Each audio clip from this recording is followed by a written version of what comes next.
السلام علیکم ورحمۃ اللہ وبرکاتہ۔ امید ہے آپ سب خیریت سے ہوں گے۔ میرا نام ڈاکٹر عبداللہ ہے اور میں آپ کو دارالمصحف العالمی کی طرف سے خوش آمدید کہتی ہوں اس سیشن میں۔ اس سیشن میں ہم بریسٹ کینسر کے بارے میں بات کریں گے۔ بریسٹ کینسر کی کیا علامات ہوتی ہیں اور ان کی تشخیص کیسے ہوتی ہے، اور ہم کیسے اپنا بریسٹ ایگزامینیشن کر سکتے ہیں، جو کہ بریسٹ کینسر سے بچاؤ کا بڑا اچھا طریقہ ہے اور بہت ہی آسان طریقہ ہے۔ کیونکہ بریسٹ کینسر جو ہے وہ دنیا میں بہت کامن ہے۔ یہ ہر 8 میں سے ایک عورت کو زندگی میں کسی وقت میں ہو جاتا ہے، اور اس وقت دنیا میں یہ اتنی تیزی سے پھیل رہا ہے کہ تقریباً ہر 10 منٹ میں ایک عورت کا جو ہے وہ ڈائگنوسس ہو رہا ہے کہ اس کو بریسٹ کینسر ہے۔ اچھا، بریسٹ کینسر کے بارے میں جو ایک خاص بات یہ بھی ہے کہ یہ صرف عورتوں میں نہیں ہوتا، یہ مردوں میں بھی ہوتا ہے۔ تو اس سے پہلے کہ ہم اپنی بات چیت اور آگے بڑھائیں، ایک آپ کو ریمائنڈر دینا تھا کہ اگر آپ یہ آڈیو آپ ہیڈ فون پہ سن رہے ہیں تو پھر تو ٹھیک ہے، مگر اگر آپ اسپیکر پہ سن رہے ہیں تو میری آواز کے پردے کا خیال رکھیے گا کہ میری آواز کسی نامحرم مرد کے کان میں نہ جائے۔ تو آپ ہیڈ فون کا استعمال کر لیں تو بہتر ہوگا، یا ایسے کمرے میں بیٹھیں جہاں پہ کوئی مرد نہ آ رہا ہو، کیونکہ آپ کے محرم ہمارے تو نامحرم ہی ہیں۔ ٹھیک ہے، اب ہم اسٹارٹ کرتے ہیں۔ بریسٹ یعنی کہ جو ہمارے چھاتی کا کینسر جس کو کہا جاتا ہے، اس کا کینسر جو ہے عموماً عورتوں کو ہوتا ہے، اور عموماً جیسے ہم نے ابھی بات کی تھی کہ ہر 8 میں سے ایک عورت کو زندگی میں ایک دفعہ بریسٹ کینسر ہوتا ہے۔ کبھی یہ کینسر جو ہے یہ پرائمری کینسر ہوتا ہے کہ یہ شروع ہی چھاتی سے ہوتا ہے، کبھی یہ کہیں اور سے سٹارٹ ہوتا ہے اور پھر پھیل کے جو ہے وہ چھاتی میں بھی آ جاتا ہے، تو پھر اس کو سیکنڈری کینسر کہتے ہیں۔ چھاتی ایک ایسی چیز ہے کہ یہ پٹھوں کی طرح کی چیز ہے، اور یہ ہمارے جسم سے باہر ہے، یعنی کہ یہ ہماری ہڈیوں کے باہر ہے، ہڈیوں کے اندر نہیں ہے۔ تو اس کا معائنہ کرنا اپنے ہاتھ سے آسان ہوتا ہے، اور کیونکہ یہ سامنے ہے تو اس کی جو اس میں کوئی بھی چینج آتا ہے تو وہ پکڑنا بھی آسان ہوتا ہے کہ وہ آپ کو پتہ چل جاتا ہے، آپ فوراً پکڑ لیتے ہیں۔ مگر بدقسمتی سے عموماً جب بریسٹ کینسر ڈائگنوز ہوتا ہے تو یہ آگے جو ہے وہ پھیل چکا ہوتا ہے۔ تو کوشش یہی ہوتی ہے ہماری کہ ہم عورتوں کو یہ سمجھائیں کہ آپ نے جو ہے جوانی سے ہی یہ انتظار نہیں کرنا کہ مطلب 50-60 سال کے بعد ہی میں نے ایگزامینیشن شروع کرنا ہے۔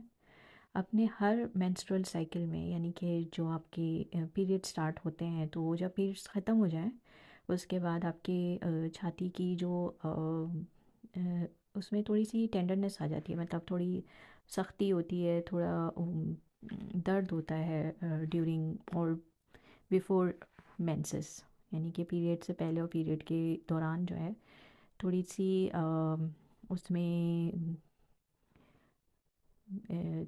جیسے اگر آپ ہاتھ لگائیں تو آپ کو تھوڑی سی تکلیف سی بھی محسوس ہوتی ہے، کچھ عورتوں کو زیادہ ہوتی ہے، کچھ کو کم ہوتی ہے۔ تو اس وقت اگر آپ معائنہ کریں گی نا تو وہ اتنا اچھا نہیں پتہ چلے گا۔ تو بہترین وقت یہ ہوتا ہے کہ جب آپ کے پیریڈس ختم ہو جائیں اس کے 2-3 دن کے بعد آپ ایک اپنی موبائل میں اپنا ایک سیٹ کر لیں الارم، اور اپنا معائنہ جو ہے وہ ضرور کریں۔ اگر آپ منتھلی اپنا معائنہ کرتی رہیں گی تو آپ کو اپنی چینجز جلدی پتہ چلیں گی۔ عموماً کیا ہوتا ہے کہ بریسٹ میں آپ کو کوئی گٹلی سی محسوس ہوگی، ٹھیک ہے۔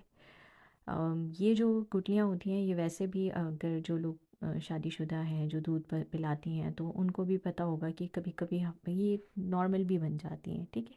تو ہر گٹلی کا مطلب یہ نہیں ہوتا کہ وہ کینسر ہے، ٹھیک ہے۔ مگر آپ کو ایک نئی کوئی سوائلنگ یا کوئی گٹلی سی محسوس ہوگی، یا تو آپ کی چھاتیوں میں محسوس ہوگی یا آپ کے بغل میں محسوس ہوگی، ٹھیک ہے۔ تو چھاتی کے کینسر میں اپنے دونوں بغل کو بھی جو ہے نا وہ یہ خیال رکھیں کہ یہ وہاں پھیلتا ہے تو وہاں بھی سویلنگز ہو سکتی ہیں، لمپس بن سکتے ہیں، ٹھیک ہے، گٹلیاں بن سکتی ہیں، ٹھیک ہے۔ آپ کے جو دونوں چھاتیاں ہیں عموماً ایسا نہیں ہوتا کہ جو کینسر ہوتا ہے نا وہ دونوں جگہ ایک ساتھ نہیں ہوتا، کہ بالکل برابر برابر دونوں کا ہو اس طرح کا، تو کچھ نہ کچھ آپ کو چینج نظر آئے گا سائز میں یا شیپ میں دونوں بریسٹ کے، ٹھیک ہے؟ تو آپ اس سے بھی پکڑ سکتے ہیں کہ یہ، مگر یہ سب چیزیں آپ تب پکڑ سکتی ہیں کہ آپ اپنا معائنہ ریگولر کرتی ہوں، تو جو بھی اس طرح کی چینج ہوگی وہ آپ جلدی پکڑیں گی، ٹھیک ہے؟ یہ بات یہ دھیان میں رکھیں کہ جو بھی چیز آپ پکڑ رہی ہیں تو وہ آپ کافی دیر میں پکڑ رہی ہیں، اس کو اور جلدی پکڑنا چاہیے، مگر ابھی ہم اپنے معائنے کی بات کریں کہ اگر آپ دیکھیں تو آپ کو کیا کیا فیل ہوگا، باقی چیزیں میں آپ کو انشاءاللہ آگے بتاؤں گی، ٹھیک ہے؟ تو پہلی چیز ہم نے بات کی کہ آپ کو کوئی نئی سویلنگ یا لمپ، کوئی گٹھلی سی محسوس ہوگی اپنے سینے میں یا بغل میں، یا آپ کو اپنے بریسٹ کے سائزز یا شیپ میں کوئی چینج نظر آئے گا، یا آپ کو اسکن کے ٹیکسچر میں فرق نظر آئے گا، جو اسکن ہے بریسٹ کی اس میں کچھ فرق نظر آئے گا، یا تو اس کا کلر چینج ہو رہا ہوگا، وہ بہت لال سی ہو رہی ہوگی، یا جو ہے آپ کو جیسے اگر اس کی اسکن جیسے آپ کینو وغیرہ کی اسکن دیکھتے ہیں وہ جس طرح کی ہوتی ہے اس طرح کی اسکن ہونے لگے گی، جو کینو کی چھلکا ہوتا ہے اس کی آؤٹر سائڈ، یا آپ کی اسکن میں ڈمپل پڑنے لگیں گے، ٹھیک ہے؟ تو عموماً جیسے آپ ہاتھ اوپر کریں، نیچے کریں یا کریں تو آپ کی اسکن میں ایک طرح سے ڈمپل آ رہے ہوں گے کہیں پہ، تو اس کا مطلب ہے کہ وہاں سے ٹیومر جو ہے وہ اس کو اندر کھینچ رہا ہے، ٹھیک ہے؟ یہ نارملی نہیں ہوتا، اگر آپ شیشے کے سامنے کھڑے ہو کے اپنا معائنہ کریں تو ایسے ڈمپل نہیں پڑتے، ٹھیک ہے؟ اس کے علاوہ کوئی ریش، کوئی جیسے کرس سی بن رہی ہوگی نپل پہ، یا نپل میں کچھ چینج آ رہا ہوگا، نپل اندر کی طرف جانے لگے گا، یا نپل کا شیپ ڈیفرنٹ ہو جائے گا، ٹھیک ہے؟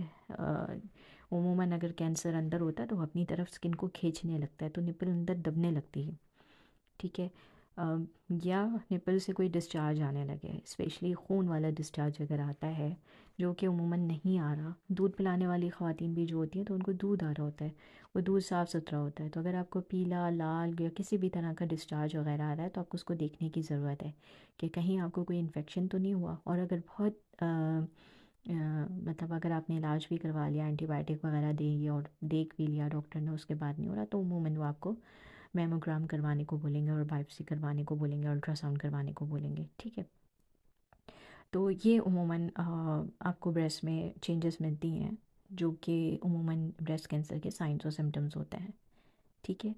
میں دوبارہ ریپیٹ کر دیتی ہوں کہ آپ کو کوئی گٹھلی یا کوئی سویلنگ محسوس ہوگی آپ کے بغل میں یا آپ کی چھاتی میں، یا آپ کی چھاتی کا سائز اور شیپ چینج ہوگا، یا اس کی سکن چینج ہوگی، کوئی ڈمپل پڑ رہا ہوگا، یا اندر کی طرف سکن جا رہی ہوگی، یا کلر چینج ہو رہا ہوگا، ریڈش سی ہو رہی ہوگی، بہت گرم ہو رہی ہوگی، یا نپل چینج ہو رہا ہوگا، اپنا سائز سے زیادہ اس کی وہ اندر کی طرف جانے لگتا ہے، دبنے لگتا ہے، جیسا پہلے تھا ویسا نہیں رہے، کہ آپ خود محسوس کر رہی ہوں کہ یہ ایسا پہلے نہیں تھا، یہ اب چینج ہو رہا ہے، یا جیسے کبھی اگر آپ نے نوٹ کیا ہوگا کبھی زخم وغیرہ ہوتا ہے اس کے بعد ایک کھرچن سی اوپر آنے لگتی ہے، تو ایسی کھرچن سی آنے لگے اس کے اوپر، کوئی ریش ہونے لگے یا کوئی ڈسچارج آنے لگے نپل سے، جو کہ اسپیشلی اس میں خون آنے لگے، ٹھیک ہے؟ تو وہ آپ نے جو ہے اگر اس طرح کی کوئی علامات آپ کو نظر آتی ہیں تو چاہے آپ کے اندر یا چاہے آپ کو آپ کی قریبی خواتین میں سے کوئی بھی بتائے تو آپ نے ضرور جا کے اس کا معائنہ کروانا ہے۔ عموماً بریسٹ کینسر میں کیا ہوتا ہے کہ اگر آپ ڈاکٹر کے پاس جائیں گے اور آپ بتاتے ہیں کہ مجھے اس طرح کی علامات ہیں اور ڈاکٹر کو شک ہوتا ہے کہ یہ علامات جو ہیں کسی وجہ سے ہیں، تو وہ سب سے پہلے جو ہے الٹرا ساؤنڈ اور میموگرام کراتے ہیں۔ اچھا، جن کی خواتین کی عمر کم ہوتی ہے ان کی عموماً جو ہے ان کا الٹرا ساؤنڈ ہوتا ہے، کیونکہ ان کا میموگرام اتنا کلیئر نہیں آتا۔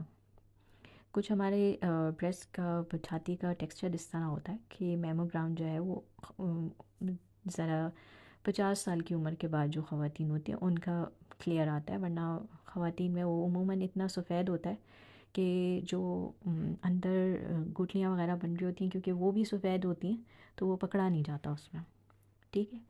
تو عموماً جن کی کم عمر ہوتی ہے ان کا الٹرا ساؤنڈ کروایا جاتا ہے، اور جن کی زیادہ عمر ہوتی ہے تو ان کا میموگرام ہوتا ہے۔ میموگرام ایک طرح کا ایکس رے ہوتا ہے، چھاتی کو 2 پلیٹوں کے درمیان رکھ کے اور اس کا جو ہے ایکس رے کیا جاتا ہے،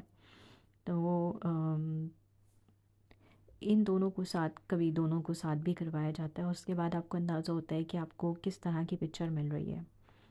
جو کینسر کی گٹھلیاں ہوتی ہیں ان کا ٹیکسچر تھوڑا ڈفرینٹ ہوتا ہے، اور جو ہے ان کی اپیرنس بھی جو ہے نا وہ فلم پہ ڈفرینٹ ہوتی ہے.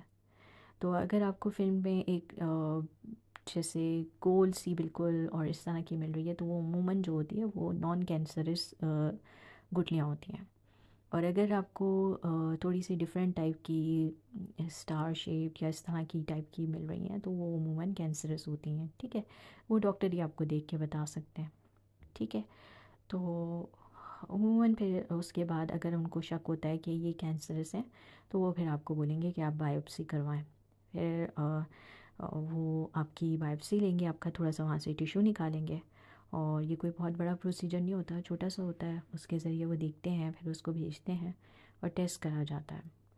اگر اللہ نہ کرے وہ ٹیسٹ صحیح نہیں آتا، تو پھر ڈاکٹر جو ہیں وہ فردر آپ کے سی ٹی اسکین اور دوسرے ٹیسٹ وغیرہ کراتے ہیں. اس کے بعد یہ طے کیا جاتا ہے کہ یہ کینسر ہے تو کینسر کہاں تک پھیل گیا، اور اس کے حساب سے ٹریٹمنٹ پلان بنایا جاتا ہے. کبھی جو ہے وہ آپ کو پہلے کیمو ریڈیشن وغیرہ دی جاتی ہے، اس کے بعد آپ کی سرجری کے بارے میں سوچا جاتا ہے. اور کبھی جو ہے نا اگر کینسر چھوٹا ہوتا ہے تو پہلے ہی سرجری کر دی جاتی ہے اور بعد میں کیمو اور ریڈیشن وغیرہ کی جاتی ہے. ٹھیک ہے، تو یہ جو سارا ہوتا ہے نا، یہ تو پرسن ٹو پرسن ویری کرتا ہے. اور جیسے آپ کی علامات ہوتی ہیں، جیسا آپ کا کینسر کا سائز وغیرہ ہوتا ہے، سب چیزوں کو دیکھ کے آپ کی صحت اور سب دیکھ کے پھر ڈاکٹر ڈیسائیڈ کرتے ہیں کہ کیا کرنا ہے. ٹھیک ہے، کینسر جو ہے کسی کو بھی ہو سکتا ہے. ٹھیک ہے، مگر یہ کہ کچھ لوگوں کو کینسر ہونے کے چانسز زیادہ ہوتے ہیں. اور وہی بات ہے کہ اگر آپ عورت ہیں تو آپ کو بریسٹ کینسر ہونے کا چانس زیادہ ہے. آپ کی عمر زیادہ ہو گئی ہے، 50 سال سے زیادہ ہے، تو آپ کے چانسز بڑھ جاتے ہیں. اور اگر آپ کی فیملی ہسٹری میں بریسٹ کینسر ہے، آپ کی سگی ماں، نانی، دادی جو آپ سے بڑی ہیں خواتین آپ کی خاندان کی، تو ان کو اگر کینسر ہے تو آپ کو کینسر ہونے کا خدشہ زیادہ ہے. تو اس کا بہترین طریقہ یہ ہوتا ہے کہ 50 سال کے بعد خواتین کو یہی بولا جاتا ہے. ہر ملک کی اپنی اپنی گائیڈ لائن ہوتی ہے، مگر یہ کہ آپ کو اپنا میموگرام کروانا چاہیے ریگولرلی. دونوں بریسٹ کا میموگرام کروانا چاہیے. یا تو ہر سال کروائیں، اگر آپ کی فیملی میں بھی ہسٹری وغیرہ ہے تو آپ ہر سال ہی کرائیں 50 سال کے بعد. اور اگر آپ کی فیملی میں کوئی ہسٹری نہیں ہے تو آپ بچاؤ کے طور پہ کروانا چاہ رہی ہیں، تو ہر 2 یا 3 سال کے بعد ضرور میموگرام ہونا چاہیے. اور یہ کوئی بہت مہنگا ٹیسٹ نہیں ہوتا. عموماً اکتوبر کا جو مہینہ ہے وہ کیونکہ بریسٹ کینسر اویئرنیس کا مہینہ ہوتا ہے، تو بہت ساری لیبس جو ہیں وہ اس پہ ڈسکاؤنٹ بھی دیتی ہیں اس ٹیسٹ پہ. تو آپ ضرور یہ ٹیسٹ کروائیں اور ریگولر کروائیں. اور اس میں یہ ہوتا ہے کہ جب آپ کے ریگولر ٹیسٹ ہوتے رہتے ہیں تو ذرا چھوٹا سا بھی اگر ہوگا ماس تو وہ فوراً پکڑ لیا جائے گا، کیونکہ ہاتھ سے محسوس جب ہوتا ہے، جب تھوڑا بڑا ہو جاتا ہے تو وہ تھوڑا مشکل ہو جاتا ہے. مگر یہ کہ چھوٹے سے چھوٹا جو ہے لمپ وہ پکڑا جا سکتا ہے اگر آپ اپنے ریگولر میموگرام کروا رہے ہیں، تو وہ فوراً پکڑ لیں گے کہ پچھلے میں اس طرح نہیں تھا اور اس میں یہ چینج آ گئی ہے. تو وہ فوراً پھر بائپسی کراتے ہیں. اور پھر اس میں عموماً یہی ہوتا ہے کہ آپ کا کینسر جلدی کی اسٹیج میں پکڑا جاتا ہے، تو آپ کی چانسز جو ہیں وہ سروائیول کے بہت اچھے ہوتے ہیں.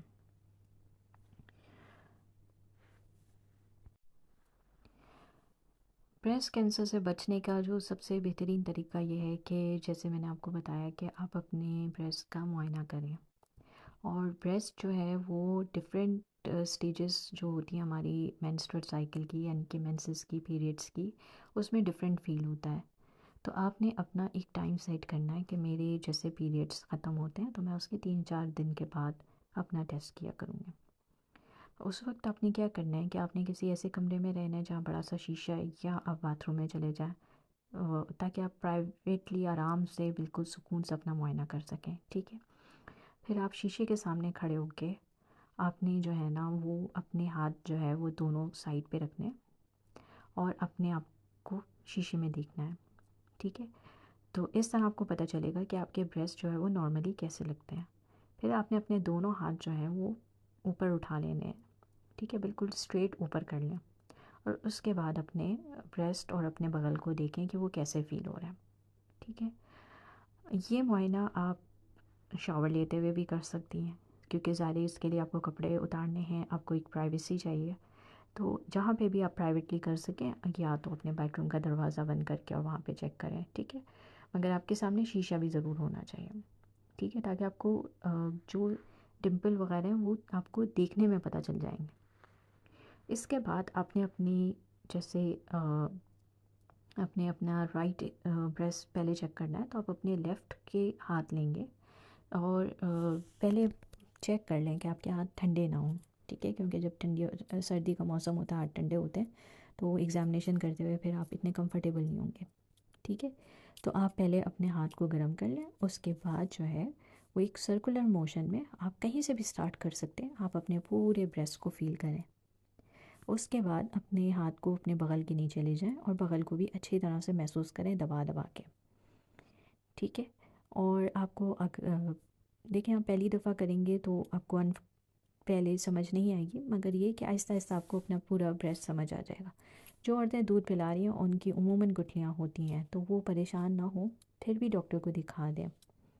ٹھیک ہے، اس کے بعد آپ نے جو کرنا ہے، آپ نے جو ہے نا وہ جو نپل کا ایریا ہے اس کو بھی الگ سے فیل کرنا ہے. ٹھیک ہے، تاکہ آپ سارے ایریاز کو نا اچھی طرح سے کور کر لیں. ٹھیک ہے، اس طرح آپ جب ہر مہینے کیا کریں گی تو آپ کو پتہ ہوگا کہ میرا نارمل یہ تھا، یہاں پہ پہلے مجھے کچھ محسوس نہیں ہو رہا تھا، اب یہ کوئی نئی چیز محسوس ہو رہی ہے. ٹھیک ہے، اور جیسے ہی آپ کو کوئی چینج محسوس ہو، آپ کو کوئی چیز مشکوک لگے، بے شک جیسے آپ دودھ پلا رہی ہیں تو آپ کو آ رہی ہے، مگر آپ اپنے ڈاکٹر سے معائنہ ضرور کروا لیں تاکہ آپ سیف سائڈ پہ رہیں. ٹھیک ہے، اس کے علاوہ عموماً جو عورتیں ہیں جو برا پہنتی ہیں تو اس کا خیال رکھیں. نہ وہ بہت بڑی ہونی چاہیے، نہ وہ بہت چھوٹی ہونی چاہیے، نہ بہت زیادہ جو ہے نا آج کل بڑی وہ آتی ہیں کہ وائر ڈلی ہوئی اور یہ ڈلی ہوئی. آپ کوشش کریں کہ اس طرح کی چیزیں نہ پہنیں. ایک نارمل کاٹن کی اور جو ہے نا رائٹ فٹنگ کی برا پہنیں تاکہ آپ کی بریسٹ جو ہے نا وہ کمفرٹیبل رہے. اس کے علاوہ پھر وہی چیزیں ہیں جو ہم نے پچھلی بھی کینسروں میں بات کی تھی کہ اسموکنگ، الکوہول وغیرہ یہ جو ہے آپ کے رسک جو ہے نا کینسر کے بڑھا دیتی ہیں. اسی طرح اوور ویٹ ہونا بھی آپ کا جو ہے وہ کینسر کا رسک بڑھا دیتی ہے. تو اچھی ڈائٹ لیں، ہیلدی فوڈ کھائیں، تازہ پھل اور سبزیوں کا استعمال کریں، ایکسرسائز کریں، واکنگ وغیرہ کریں اور اپنے آپ کو فٹ رکھیں. انشاءاللہ آپ جو ہیں وہ کینسر سے بچ جائیں گے انشاءاللہ. اور پھر بھی اگر آپ کو کینسر ہوتا ہے، اگر آپ کو کوئی چینجز محسوس ہوتی ہیں، ڈائگنوسز ہوتا ہے، تو آپ نے ہمت نہیں ہارنی ہے. دیکھیں ہم جس نے ہمیں اس دنیا میں بھیجا ہے اس نے ہمارے دن لکھے ہیں، ہم اس سے ایک دن بھی زیادہ نہیں رہ سکتے. تو ہمت نہیں ہارنی ہے. کینسر کا نام سن کے ہی لوگ ہمت چھوڑ دیتے ہیں، تو ایسا نہ کریں. اللہ تعالیٰ سے عافیت کی دعا مانگا کریں، اللہ تعالیٰ ہمارے ساتھ عافیت کا معاملہ کرے اور ہمیں جو بھی بیماری دے اللہ تعالیٰ ایک تو پہلے ہمیں بچا کے ہی رکھے، ایسی نوبت ہی نہ آئے کہ ہم ان آزمائشوں میں پڑیں. مگر اللہ تعالیٰ اگر کسی آزمائش میں مبتلا بھی کر دیتا ہے تو اللہ تعالیٰ عافیت کا معاملہ فرمائے اور اللہ تعالیٰ خاتمہ ایمان پہ فرمائے. ٹھیک ہے نا. کبھی کبھی کیا ہوتا ہے کہ ہم جو ہے نا ان سب چیزوں سے اتنا پریشان ہو جاتے ہیں کہ ہم بالکل ہمت ہار دیتے ہیں. تو بیماری ہمیں نہیں مارتی، ہماری اپنی سوچ ہمیں مار دیتی ہے. ٹھیک ہے نا. جتنی زندگی ہے نا اس کا ایک دن بھی کوئی بیماری کم نہیں کر سکتی. تو اپنے آپ کو اسٹرانگ بنائیں. خدا نہ خواستہ آپ کو یا آپ کی فیملی میں کسی کو بھی کینسر ہوتا ہے اس کو بہت سپورٹ کریں اور لوگوں کے فضول جو سوالات ہوتے ہیں نا ان سے ان کو بچا کے رکھیں. کیونکہ ہمارے بہت یہ عادت ہے کہ ہم جو ہے بغیر خیال رکھے کچھ بھی بول دیتے ہیں. تو کینسر کا جو مریض ہوتا ہے وہ ویسے ہی بہت اسٹرگل میں ہوتا ہے، تو اس کو جو ہے نا اور پریشان نہیں کرنا چاہیے، بلکہ لوگوں کو بھی خیال کرنا چاہیے کہ اس سے اچھی طرح سے بات کریں، اس سے کوئی اس طرح کی بات ہی نہیں کریں. آپ نے طبیعت بھی پوچھنی ہے آپ بس طبیعت پوچھیں، آپ زیادہ سوال جواب مریض سے نہ کریں. بے شک اگر آپ کو پوچھنا ہے آپ الگ سے اس کے گھر والوں سے کچھ پوچھ لیں، مگر اس کے سامنے جو ہے وہ اس طرح کی بات نہ کریں کہ اس کا دل دکھے. ٹھیک ہے، اللہ تعالیٰ سب کے ساتھ عافیت کا معاملہ فرمائے، اللہ تعالیٰ سب کو اپنے حفظ و امان میں رکھے۔ چلیے آج کی سیشن کو یہیں پہ ختم کرتے ہیں۔ السلام علیکم ورحمۃ اللہ وبرکاتہ۔